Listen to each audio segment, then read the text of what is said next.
Yeah. Okay, so now we're recording. Hello, everybody. This is Sakina Nicholson Carter coming to you again. I still don't have a name for what this is, and so I just started calling it like a forum. And then I thought, can you have a forum with only two people talking? I don't know. But this beautiful lady that you see in front of you is Miss Monica Anthony Lee, and she is a real estate agent. She helps a lot of people. She is a fabulous Black woman, and so that's why I wanted to have her on the show and to answer some questions about real estate. I think that a big part of um,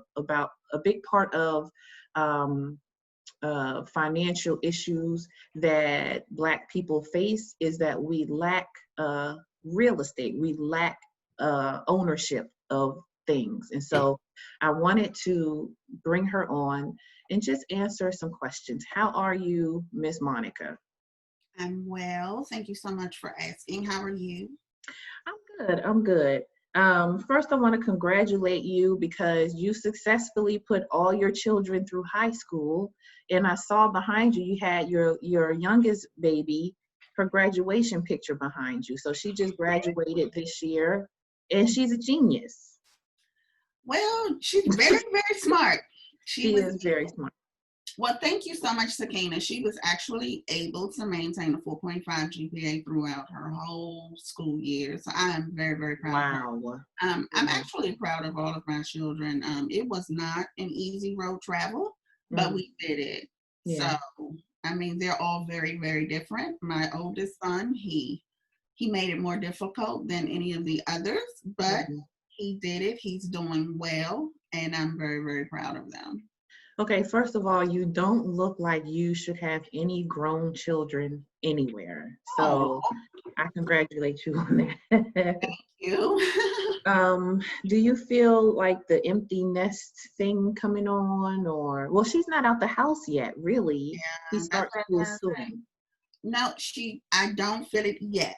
It's getting close though, because I have a lot of stuff packed up ready to move into her room. But I think that once she's out, I'll then really start to feel it. It's going to be accompanied with some loneliness because I've never been alone in 26 years. So. Wow. So your oldest daughter is 26 years old. Yes. You do not look like you have a 26-year-old at all. Well, Do you think that you'll worry about your daughter more at school now that she's away? Because my two girls, they're like spending the night at grandma's house. They've been there since Friday, and I just been like, oh God, I hope they're okay. Down the street. Oh, well, as parents, we naturally worry, and I'm probably the worst out of anybody I know. I worry so much about my kids, even more now that they're older. But the comfort in where Michaela is going is that that's originally my hometown, so I have a lot of family there. As a matter of fact, my mom is 5 minutes away from the university, so that gives me comfort. That is comforting, especially she has somewhere to go. Yeah, absolutely. And I know she'll probably be over there more than the dorm because she likes home cooked food. Right. I see your post all the time on Facebook about she asked me to cook this, and she has very extravagant taste. You know what? She really doesn't, because I think she's trying to have more extravagant taste, because it's so funny because it's just the two of us here now. I'm able to take her to places where I couldn't afford to take all four of them at the same time. She doesn't like it. She'd rather just go somewhere where we can have a burger and some fries. She'll get in a restaurant and she'll make a little video and be like, this is too sophisticated for me. So I think though, she probably appreciates the fact more that she gets to help me cook those things, but she doesn't necessarily like to eat them. Well, that kind of leads to one question. As a mother, what did you teach your children that you were not taught? And I kind of thought about that question when you said that you take her to places that you never went to as a child. And so you're kind of giving her a different perspective from what you had grown up, maybe. Well, my mom, she struggled. And when I was a kid, of course, my daddy meant the world to me. It's something about a daddy and his daughter. But as an adult, I I tend to look more towards my mom because I saw how she struggled to raise myself and my sister. So she wasn't in a position where she could have taken us to some of the places that my children have gone to. And that's not the most important thing. Morals and values, although I was taught those things as well, but I'm constantly instilling them in my children because I think that even more than education and money, those things get you way further in life. Yeah. Yeah. I mean, as you can see, there are a lot of educated people, but morally they seem to be a little bankrupt. If I can say Absolutely. that. That was a nice way to say it. Are you concerned about COVID-19 with your daughters in her schooling? Well, I'm concerned, but they are taking some very extreme measures. As for instance, there will be no sharing of dorms this year.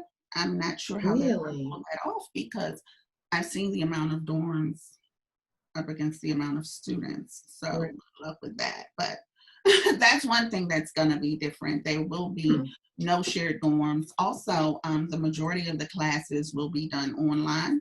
And for those classes that cannot be done online, of course, it's mandated that the professors and the students wear masks and whatever other precautions they put in place.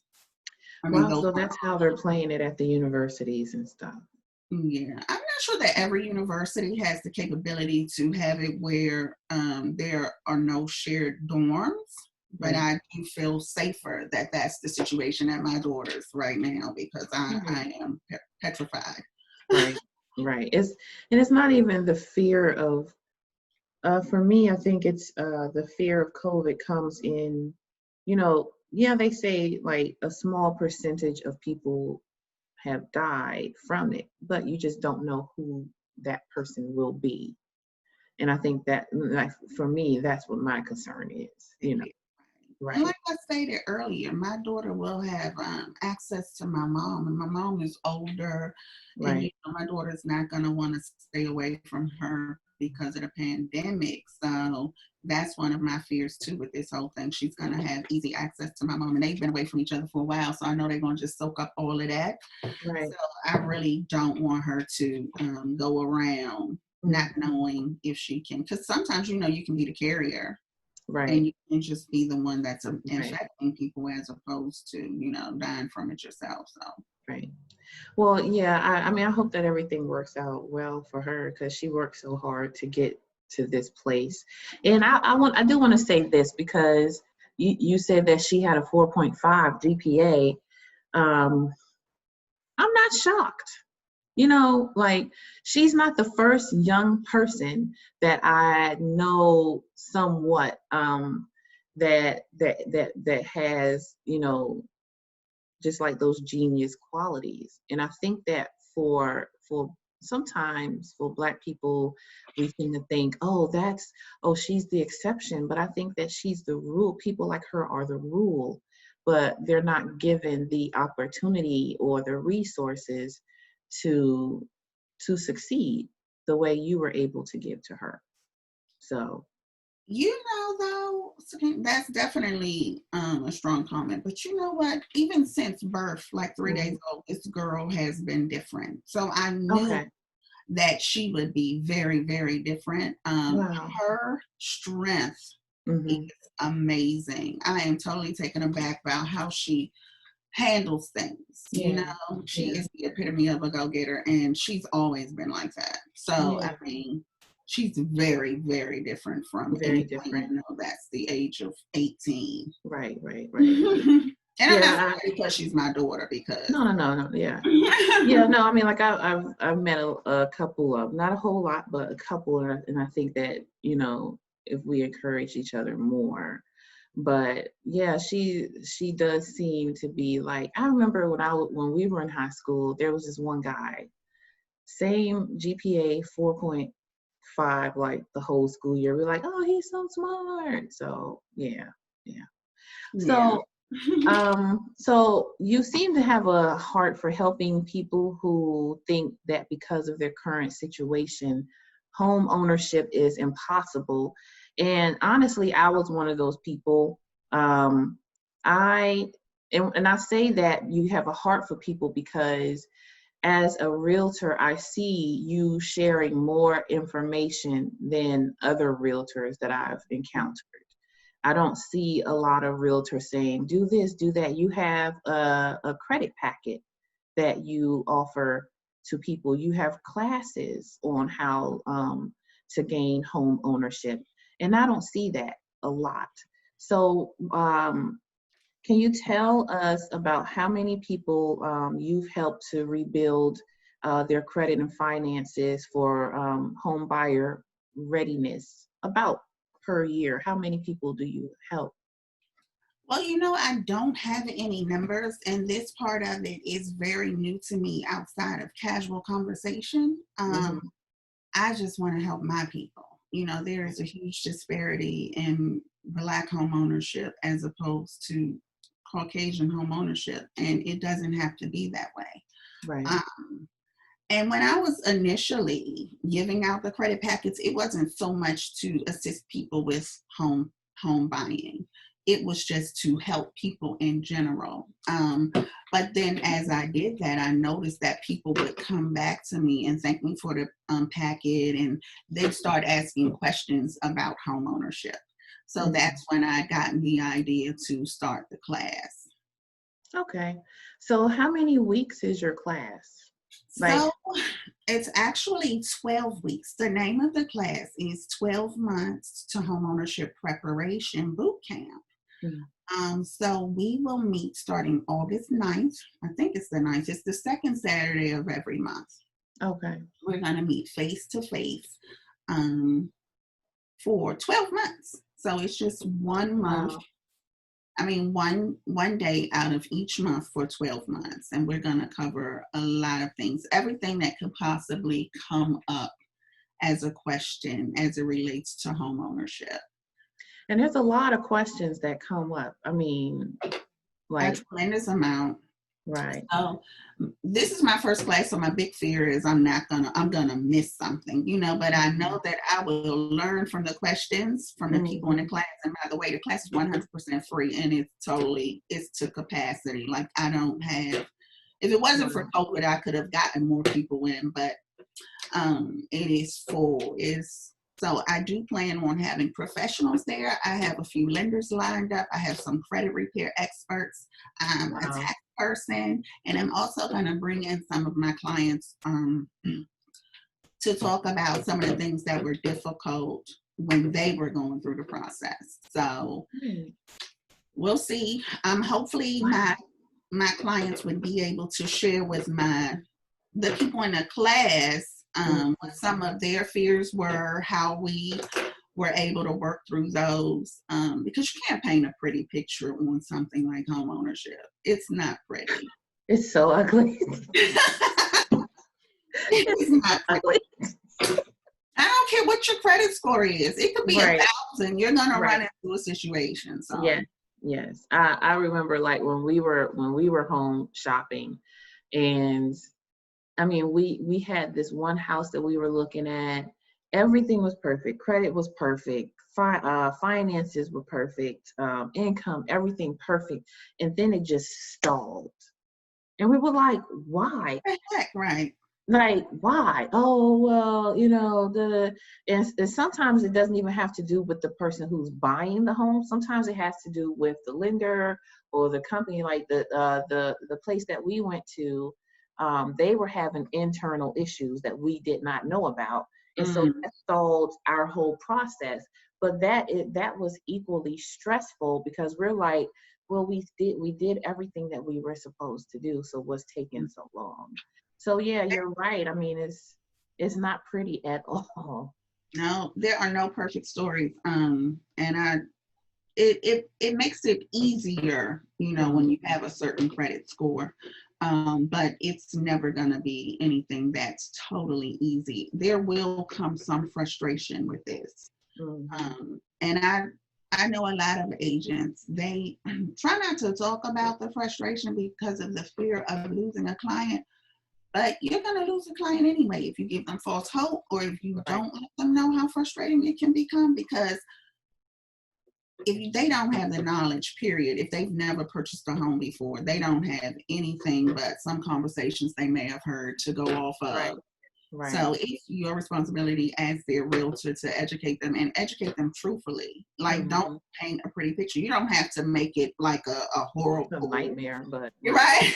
But I mean, you really can't make it seem like it's running through a land of roses, because that's definitely not how it's gonna ever be. Right. Because it's a lifelong commitment, and anything that's lifelong, it takes a lot of work, hard work, and fight. You gotta really, really want it. And that was something that me and my husband, we really, really wanted a home, because we never had that for ourselves growing up. And this was something that we wanted to give to our children. And like, funny story, like my daughter, my 9-year-old, God, she told the neighbor when they moved in, so they have a little girl. So the little girl said, "Hi." She goes, "Hi, but you cannot get on our land. That's our property." Well, at least she knows. She knows that you gotta own this. This is not a rental. Right. This is our property. Report, ma'am. Right. And like, even though, we were like, "Zion, you can't say, well, she can say it, but Zion, you can be a little nicer." But it kind of, in a way, it felt good that she had that, this is mine. This is something that belongs to me. Absolutely. Right. And I tell them, like, we own this land from here all the way up to the sky. And they're like, all the way up to the sky. So like, you're like you give your kids something that is an amazing gift. So you answered what gave you the desire to help. Do you think that home ownership is a gateway to better equality for Black women and families? And what have you seen during your career to support that answer? You can hear my paper just going all over the place. So absolutely, home ownership is the quickest way to establish, to generate wealth, generational wealth. Okay, because every time you pay your monthly mortgage, you put a little bit more money into your what is it called? I'm sorry, I'm drawing a blank.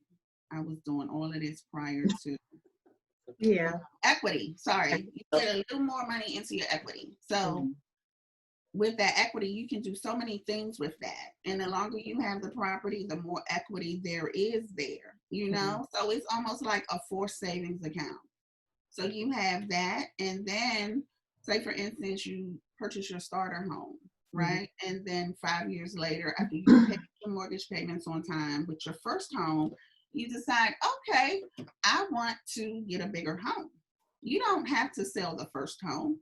You can now apply those same principles, continue to pay that mortgage, rent it out, and have those monies help you generate more wealth, because now you have two homes. It's like two forced savings accounts. So you have equity over here, you have equity over here, you own these two properties, you're generating more income, because you're always going to rent it out for more than what the mortgage is.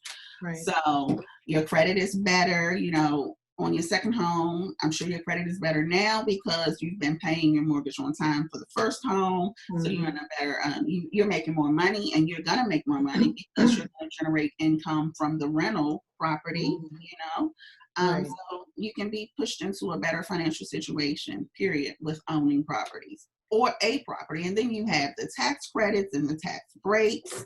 And you can put money into your property because it's yours. That will help you build your equity quicker. It'll put you in a position where it can appraise for more.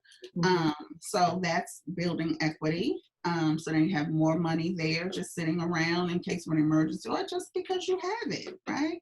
I don't encourage you to pull the equity out just because you have it. You know, that's not going to help you in the long run. But it is definitely the gateway to financial freedom and generational wealth. Me and Elvin, I didn't do anything but sat there and watched. But he installed ceiling fans, and we were like, our equity just went up a little bit. A little bit, right? But yeah, I mean, it is amazing to be a homeowner. It can benefit you in so many ways, but you know, with everything comes education, because you can't think you have all the answers just because you own a home. You have to still practice those same disciplines that you did when you were trying to purchase that home. You know, it's not very wise to go out and spend a lot of money now because you're not trying to qualify, or you know, because you're in the home. You still want to be very savvy as it relates to your finances, because I mean, they also, you have to remember too, now you're a homeowner, you don't have a landlord, so those expenses are you're gonna have to cover those. Yeah, that's my biggest fear, is like something one night, because like in our home, like our closet is downstairs, our bedroom is, the main bedroom is downstairs, and the closet is in the back, and you can hear the air conditioner unit going. And one night I was in there and it was quiet, and I was like, oh God, Elvis, something's wrong with our air conditioner unit. I can hear it. And he's like, there's nothing wrong with it. What's wrong with you? But you know, I have that fear, like, oh God, this is our house, and you know, something breaks, it's all on us to make sure that it gets fixed. So yeah, I work with people. I work in hospice, and sometimes people have bed bugs. I'm like, oh my God, what if I have bed bugs in my house? Like, so yeah, you're right. You still have to be responsible and make sure that you have that emergency fund set aside just in case you need some. And it feels good that even if you don't need to use it for an emergency, if you want to install a ceiling fan, you can go and buy a ceiling fan and put it in your house, you know. And we didn't pay anybody to do it. Elvin did it. He learned it on his own. But yeah, you're right. You still have to be responsible with your finances even after you get into the home. Right. So we're going to dig into your personal history a little bit. So you shared on Facebook a story of a long time ago about a friend who helped you out when you were in a dire situation with your young baby. And the only reason I want to share your story is so that other Black women can see your success and be motivated to continue moving forward even during adverse times. So I want to emphasize the importance of, the reason why I'm asking you this is to emphasize sisterhood and the importance of it. So would you share your story that you shared? Do you remember the story I was talking about? Well, you know, I'm very transparent, so there were several, but I definitely remember the friend. You may be talking about that very explicit story that I shared about. Well, let's just talk about it. There probably were very similar. But yeah, so I got pregnant in the 12th grade. I had my daughter. Then things happened. So we were faced with homelessness. I had this amazing friend, Tasha. She is one of the best human beings in the world. She would hide me. She would wait. She would keep me company all day because I didn't have anywhere to go. But Sakina, don't make me cry. But she would, when her mom went to bed, she would sneak me and my daughter in her house so that not gonna do it.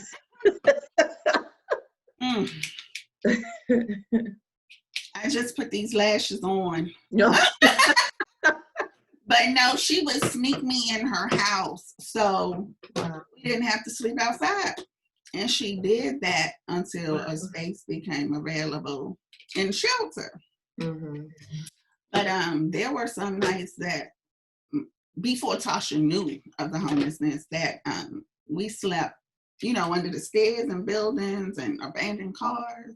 Like, it was horrible. She was 3 months old. I felt like the worst mother in the world, but she was my motivation too. So, like, adoption was never gonna be it.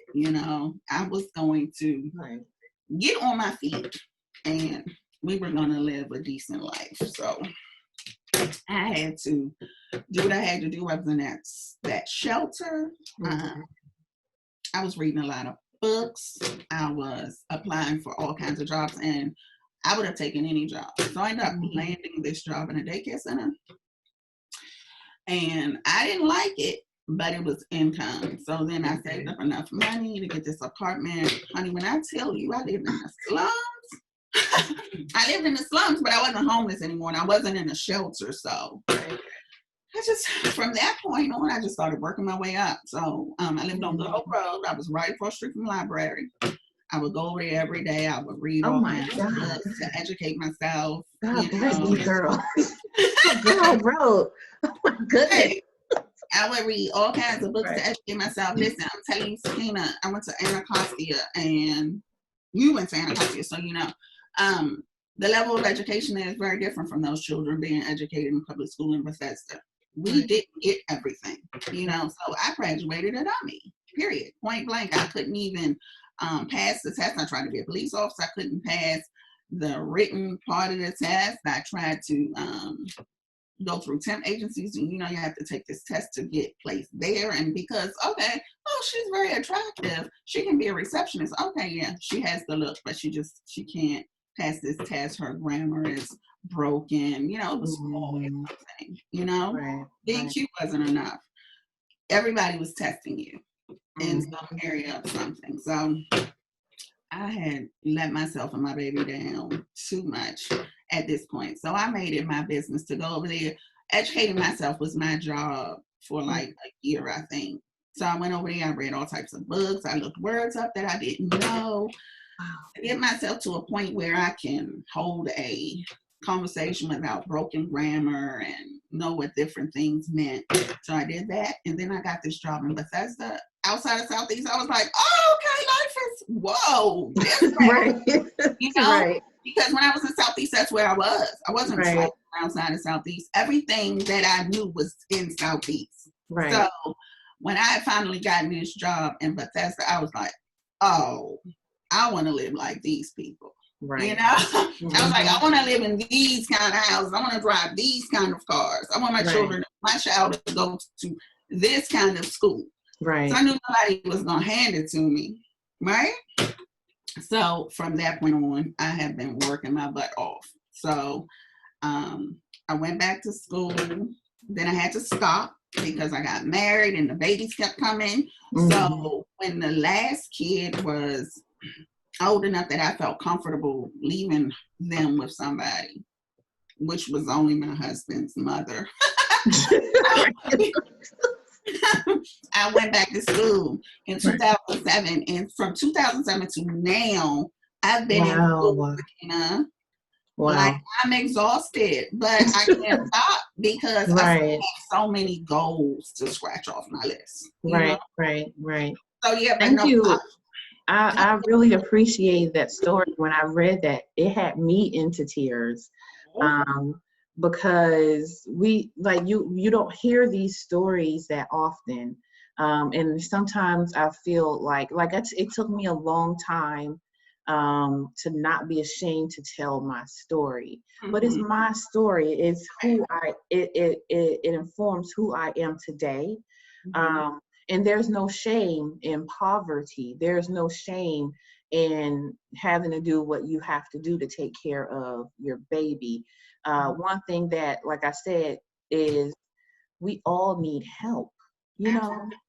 I grew up in Southeast. We went to Anacostia, and when I graduated from high school, somebody said, "Oh, what are you gonna do?" I don't know. I was working at McDonald's. I just thought I'm gonna work at McDonald's the rest of my life. And I'll probably be a manager in another year or two.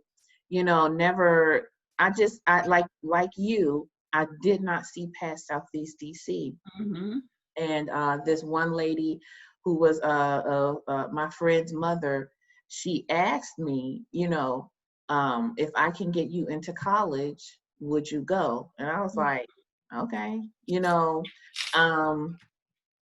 and she got me into college in Florida and said, B, I'm going to come pick you up on this day at this time. I'm going to drive you down there. I'm going to sign you in. I'm going to make sure that you have, all your ducks are in a row. And I'm going to leave you there and you're going to have a better life. And if it wasn't for that one lady, that one instance, I don't know where I would be right now. And I felt terrible because, all my friends were there. But once I left, it was like, oh, okay, I can't go back home. And so I really want to push, the importance of us supporting each other, because without each other, how can can we truly make it? And I think just hearing your story from the beginning of you sleeping under stairs with your baby to helping other people get housing. It's an amazing story. You can't get any better than that, and not everybody turns around and reaches back to help somebody come forward. And so I really hope that you feel, usually I told, somebody called me amazing the other day, and I was like, well, I really don't feel amazing, but amazing people don't feel amazing at all. Yeah. You are an But see, amazing. this is necessary, Yeah, like it's no need to grow if you're not gonna water somebody else. You know what I right, mean? This is totally necessary. And I've gotten in trouble for being so transparent. I've lost relationships, I've lost friendships. But it is important for you to tell your story because, like you right, said, people are looking at you. And I right. remember I started this nonprofit organization because I've always had a passion for people, and it was for at-risk female youth. And Mm-hmm. I was reaching out into the community trying to teach women who were like me, Mm-hmm. very ghetto. And I don't want to say that they were uneducated because I ran into some really, really smart young ladies in this group. But just teaching them a better way or another way of life, not even necessarily a better way, but another way. And when I had an initial interview with another young lady whose name was Monica as well, she was like, you can't teach me nothing. Like, she was literally angry with me. I was like, well, why do you say that? She was like, you don't come from my struggles. You don't do this. You don't do that. So that was the first time I knew how important it was to be transparent. Right, To like right, take off the pearls and put the right, little suit aside, and let right, people know, oh, first of all, okay, so now you're judging me because of how I look right now. right, So let me just sit you right here and tell you my story. And then at that point, she was like, oh my God, we're both in tears. And this young lady she had 5 brothers. She lost every brother on the street. I mean, that she had to the street. wow. And her twin brother. And then she Mm. went on to college, got her little degree, everything. She got, not her little degree, I'm sorry, I had more people do that. She got her undergrad degree and then she got her master's. I haven't spoken with her in a really long time, but she was the person who made me realize that transparency could be the um, Right, biggest way to help somebody get through something that they're going through. So since then, I've been super transparent. right, Like you've seen on Facebook, like, and you can ask me anything. I used to be embarrassed about some of the things that I've done, but now I know people asking. Some people might just be asking to be nosy, but for the most part, people are trying to ask to right, learn because right. they're in a similar situation or the same situation. Yeah, because like both of us said, and if this is any indication to how normalized this feeling is, to look outside your window and say, there's nothing past this front street right here, or there's nothing past Southeast DC. I literally, I rarely left Southeast DC.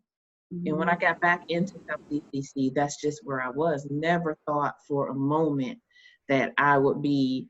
Right now, I live in West Virginia, But who the hell thought that I would be living in West In West Virginia? Virginia. You know, like, come Right, on. right.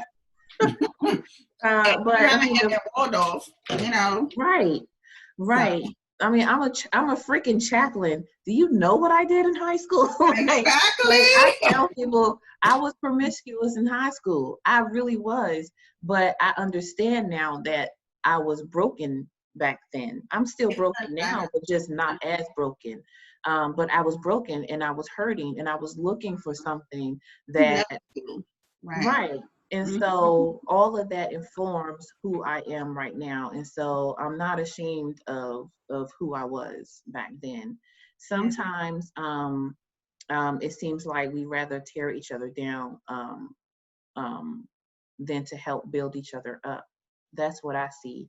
And that was one of the reasons why I wanted to do this sisters forum, that so that we can help to build each other up, as opposed to, I've seen a lot of people who, you know, they see you, you may not even attain anything yet, but they see the potential, and that And jealousy mhm. just causes them to act out against you. Have you ran into that or? Of course. Yes.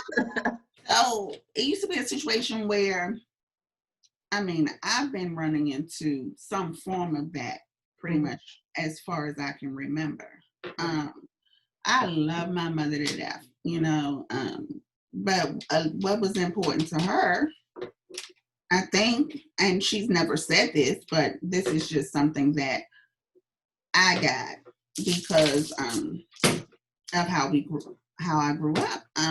My mother was the mom, like so many of us black moms, where me and my sister, we had to be fresh. You know, we had to have the sneakers, we had to have the latest fashions.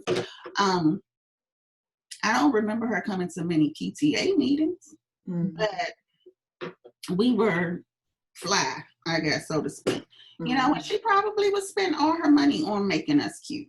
Mhm. So with that, then yeah, I had to fight a lot because my mother kept us fresh. You know, it was a lot of jealousy, and then you know how some people say, "Oh, she thinks she cute because of her hair." Like it was never.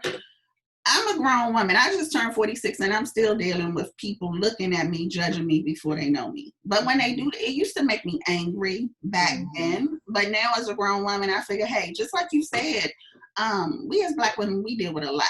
I don't even Mhm. think now that a lot of it is intentional. I think that we're tired or um, it comes with low self-esteem. And Right. I'm speaking personally now because Right. I was the person that I'm talking about too, you know.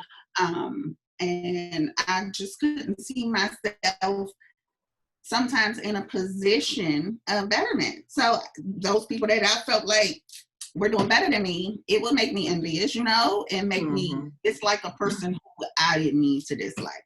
So now I don't take it personally. Right. Um, and as a matter of fact, I kind of like go out of my way to try and talk to those people and help them understand that, girl, I've been there. You know, Right. I know. Right. Some of them you can talk to, some of them you can't. But those are the people who need to grow a little bit more, I think. And Mhm. then at some point you will be able to talk to them. Right. It Right. comes from a lot of different things. How you're raised, how you aren't raised, you know, the circle that you're in, the people who you're around, because you can be Yeah. around a lot of negative people and it will Right. wear you down. So Right. I did a post the other day just talking about where I had gone on my birthday. And years ago when I had gone there, I was just like so into this restaurant, you know, because it's Mhm. all I knew as upper, you know, upscale. But Mhm. since then, I've gone to so many other places. So when I went back to this place and it felt different to me, Mhm. I realized that I was the one that was different now. You know, Right. never ever different to the point where I'll ever forget where I come from or I will feel like I'm better than anybody else because no, that's not it. I'm not that Mhm. person. I know where I can be, you know, Mhm. and I'm Right. talking about terms of going back where I worked so hard to come from. You Right. can't. So, I mean, I don't take it personally anymore. And you're Yeah. right. You do need to try and build each other up. That's why I'm exhausted, Sakina, because I'm trying to do so much for so many people, but Mm-hmm. the feeling of gratitude that I get from the people Mm-hmm. that I help, like, to me, and you probably don't believe, because I know some of these people watching is not going to believe it, that is way better than those commission checks that I make off selling houses. The gratitude. Like, I have clients now who, like, some of them just like, Monica, you got to help me get my son out of Southeast. You know, I'm working my butt off to help them get their children out of Southeast, because I know what that feels like. You know, Right. I Right. know what it feels like to want security for your children. So Yeah. it's imperative that we give back. Yeah. Yeah. You know. So right now we're gonna take a little break. Before we go to our break, speaking of supporting, I have on a T-shirt from a friend. She makes T-shirts. She makes. I like this one. This says substance, and just looking at my boobs. But anyway, not you. But I was just saying my boobs is just all over the screen right now. Wait a minute. But the name of the company is revivalgirlbrand.com. Celeste and I went to elementary school together, and she was hilarious. I just remember her being hilarious, and now she owns this company where she's selling shirts and accessories.